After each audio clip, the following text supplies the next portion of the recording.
السلام عليكم. بحلقة اليوم بدي أحضر أطيب بقلاوة بالعالم. ببلش بصنع القطر. سبق قدمت حلقة عن تحضير القطر، بس لأنه البقلاوة بتتطلب قطر أكثر تماسكا من القطر التقليدي بدي أحضر لها قطر خاص فيها، نفس الوصفة السابقة مع إضافة ربع كوب سكر زيادة.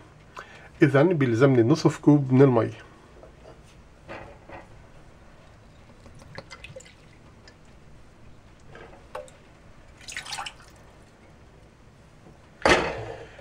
كوب وربع من السكر،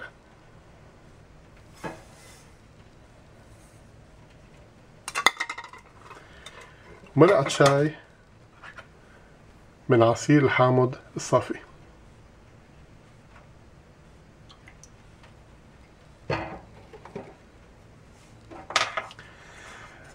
بشغل النار على حرارة متوسطة وببلش بالتحريك حتى يصير المزيج شفاف ويبدأ بالغليان. ساعتها بخفف النار لنسبة منخفضة بتحافظ لي على أدنى درجة من الغليان. بمجرد بدء الغليان فيني اتوقف عن التحريك، بس بضل عم راقب القطر باستمرار حتى ما يفور فجأة ويعمل لي مشكلة. بتركه يغلي حوالي 5 دقايق، بعدها بضيف ملعقة شاي من ماء الزهر أو الورد وبتركه يغلي حوالي 5 دقايق إضافية، بعدين طفي النار. بعد ما يبرد القطر بسكبه إما بقنينة زجاجية أو إناء زجاجي وبتركه جانبا حتى استخدمه عند إخراج البقلاوة من الفرن. مثل ما شايفين أعزائي المشاهدين، سكبت القطر بإناء بعد ما برد. هيدا الملمس اللي بيلزمني للبقلاوة، قطر لزج ومتماسك بحرارة الغرفة. بحطه جانبا وبكفي صنع البقلاوة. بعد ما جهزت القطر بجهز المكسرات. فيكم تستخدموا أي نوع مكسرات، كاجو، صنوبر، فستق حلبي، بندق، لوز، بس شخصيا بنصحكم تتفادوا الجوز والفستق السوداني لأنهم برأيي ما بينسجموا. ممكن تعملوا خلطات تحطوا ربع الكمية جوز أو فستق وثلاث أرباع كاجو أو مكسرات أخرى وتحصلوا على مذاق مقبول. ملاحظة هامة بخصوص المكسرات، كل ما حمصتوها أكيد بدون ما تحرقوها كل ما ارتفع مذاقها. ملاحظة أهم، كل ما طحنتوها ناعم جدا كل ما قوي مذاقها، وكل ما خشنتوها كل ما خف. إذا عندي هون كاجو محمص عن ناشف ومطحون ناعم جدا، بضيف له شوية سكر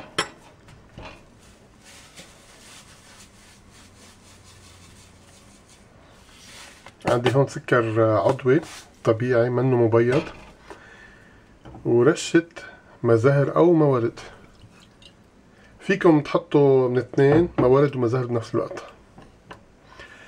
وبخلط جيدا. بعد ما جهزت الحشوة بدوب نص قالب من الزبدة على نار خفيفة. بتفادى سخن الزبدة على نار مرتفعة، فقط تذويبها على نار منخفضة. وهين بخصوص الزبدة تأكدوا انها خالي من شحوم الترانسفات اللي بتسد الشرايين وبتسبب جلطات. نفس الشيء بالنسبة للمكسرات، تفادوا انها تكون محمصة بزيوت لانها غالبا بتكون ارخص واضر زيوت. اشتروها نية وحمصوها بنفسكم على الناشف. بالنسبة لكمية الزبدة طبعا رح حاول استخدم اقل كمية ممكنة منها، وخلال ذوبان الزبدة بستغل الوقت وبدهن الصواني اللي بدي اخبز فيها بطبقة خفيفة من الزبدة حتى تكون جاهزة امامي. عندي هون ربطة رقائق بقلاوة متوفرة بالسوبر ماركت. لما تشتروا هالنوع من الرقائق تأكدوا انها كمان خالية من الشحوم. في انواع بتيجي مشحمة خالصة وبيكون فيها شحوم ترانسفات. الافضل انها ما تكون مشحمة وتختاروا انتو نوع الشحوم اللي بدكم تحطوه. تفردوها وما تخافوا من مسكها، احيانا ممكن تكون مكسرة شوي، ما بيأثر،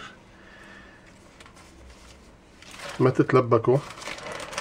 وخلال الشغل الافضل انكم تغطوها بمناشف ورقية حتى ما تنشف. هلأ بدي بلش أعمل رقائق البقلاوة وفرجيكم عدة طرق لتقطيع البقلاوة. بحط طبقة من رقائق البقلاوة وبدهنها بالزبدة بالفرشاية.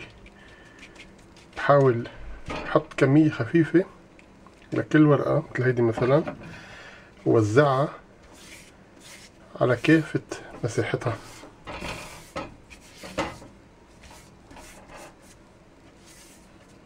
حاول قد ما بقدر اني وزعها. في ناس بيحبوا يغرقوا الرقائق بالسمن والزبدة. انا ما بحبذ هالطريقة لانه فعلا بتصير كتير دسمة ومؤذية، فالافضل على الخفيف ولو بدها تاخد وقت اطول. بحط طبقة تانية من الرقائق فوق الطبقة اللي عملتها.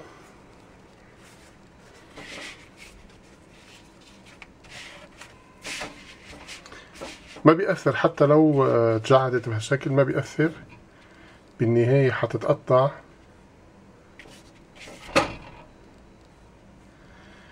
وكل شي بيصير تمام.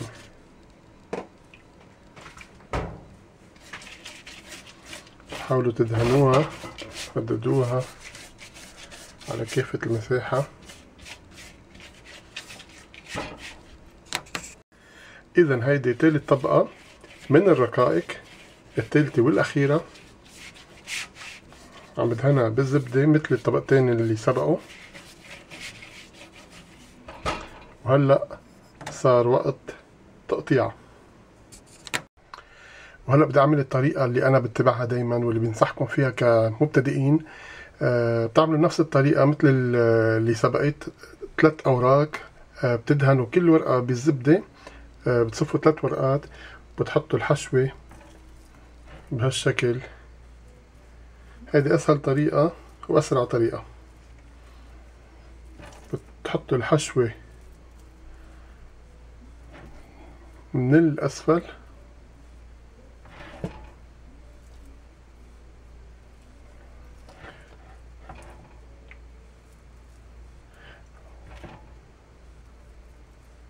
بعدين بتلفوها بهالشكل هيدا من تحت لفوق.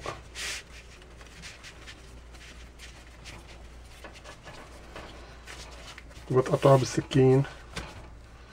لا تقطعوها بشكل قطعة تطلع قد بعضها. بتجيبوا خشبة مثل هيدي وبتقصوها بالمقص. بتعملوا قياس، مثلا بدي اعمل هالقياس هيدا، بتعملوا القياس اللي بدكن اياه، بتصيروا تقيسوا عليه. هيدا هيك قطعة حلوة بتطلع. اذا بستخدم سكين بشيل الطرف هيدا، ما بزته، بعدين فيني احطه بالحشوة. هلا لما تنشف العجينة فرفتها بحطها بالحشوة، برجع ما بتروح ديعان. بصير قيس بهالشكل هيدا وبمشي. هيدي الطريقة اللي دايما بتبعها، أسرع وأرتب شي.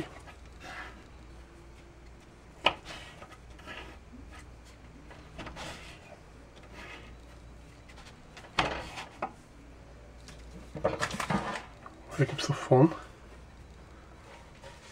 حط بعض، بيطلعوا بنفس الشكل.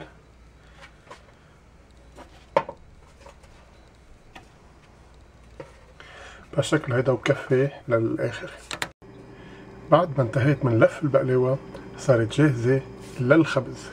قبل ما أخبزها بدهنها بطبقة خفيفة جدا من الزبدة. مثل ما شايفين استخدمت أقل من نص قالب زبدة، تقريبا ربع قالب تقريبا، لربطة كاملة. هالبقلاوة إذن مش بس أطيب بقلاوة بالعالم، أصح بقلاوة بالعالم مقارنة مع البقلاوة التجارية. طبقة خفيفة من الزبدة بتعطيها لون جميل عند الخبز.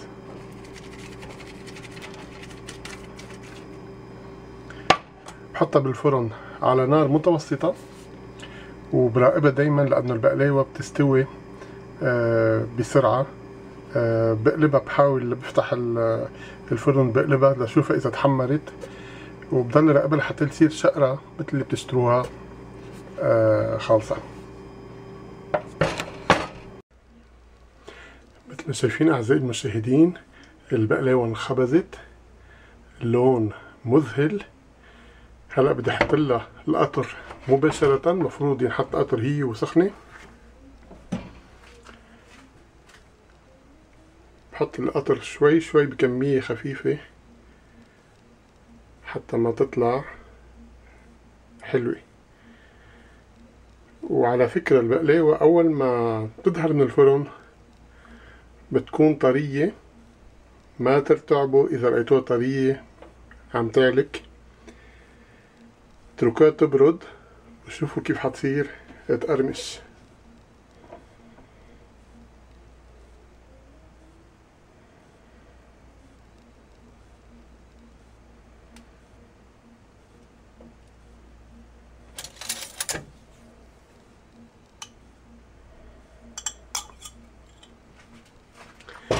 إذا حاتركها تبرد، بعدين حطها بصحن وتذوقها وأعطيكم انطباعي. البقلاوة بلشت تبرد، بدي رش عليها الفستق الحلبي اللذيذ.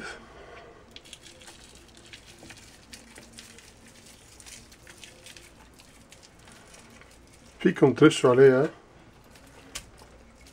كاجو مطحون أو بندق أو أي نوع مكسرات أخرى، بس الفستق حلبي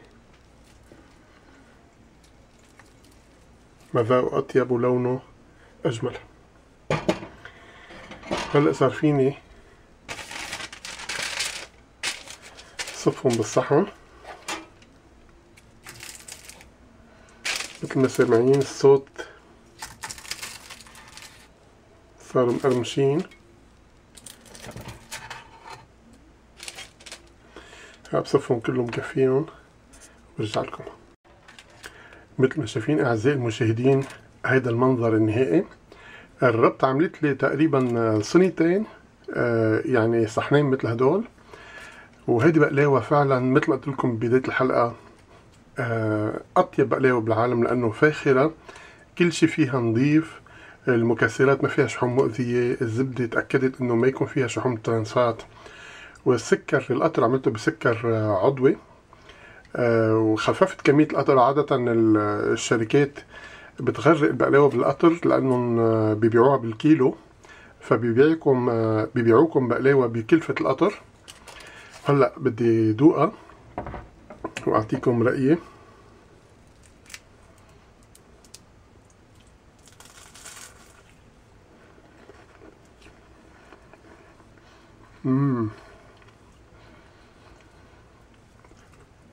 أنا في عالم آخر، فعلا لذيذة جدا جدا، ما قادر أوصف. يا ريت بقدر طعمي كل مشاهد قطعة، فعلا كتير كتير طيبة. بتمنى تجربوا تعملوها. إذا حابين تشاهدوا المزيد اضغطوا على الرابط في الأسفل أو فتشوا في اليوتيوب تحت إيهاب بلانيت كلمة واحدة، وما تنسوا الاشتراك. إلى اللقاء.